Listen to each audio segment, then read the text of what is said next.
د افغانستان پرځول شوی ولسمشر ډاکټر محمد اشرف غني وایي نظام یوازې د خلکو د ارادې په اساس تلپاتې کیدی شي. دا چې څنګه ولې ملګرو که تاسې هم غواړئ چې پوه شئ د ویډیو تر پایه سره پاتې شئ او د تازه او مهم خبرو لپاره در سره پښتو وایس نیوز چینل سبسکرایب کړئ.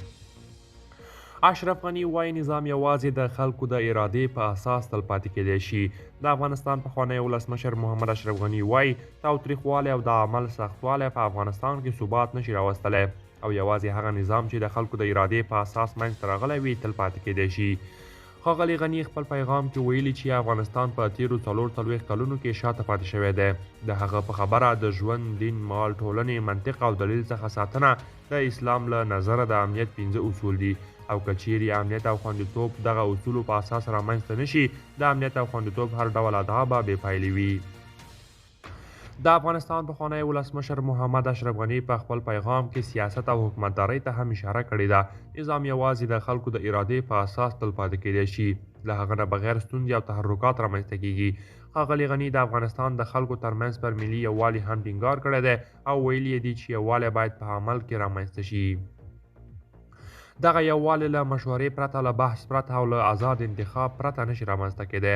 د افغانستان پخوانی ولسمشر محمد اشرف غني د اسلامي نړۍ له هیوادونو څخه غوښتي چې له طالبانو سره استدلال وکړي او هغوی دې ته متوجه کړي چې اسلام د دین اساسات او د مسلمانانو خیر په کوم لوري کې دی.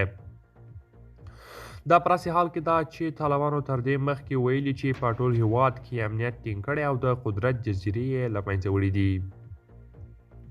بلخوا د طالبانو دفاع وزیر وایي د ملت مشروع غوښتنې باید ومنو. هیڅکله باید تکبر، غرور او عجوب ونه کړو.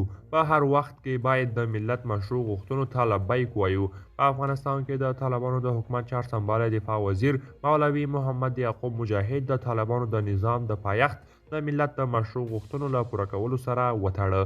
قدرمنو دوستان، دا وه زموږ د نن ورځې چمتو کړې ویډیو. که تاسې د ویډیو په اړه کوم نظر لرئ موږ سره یې کومنټ کې شریک کړئ. تر بیا ښه وخت.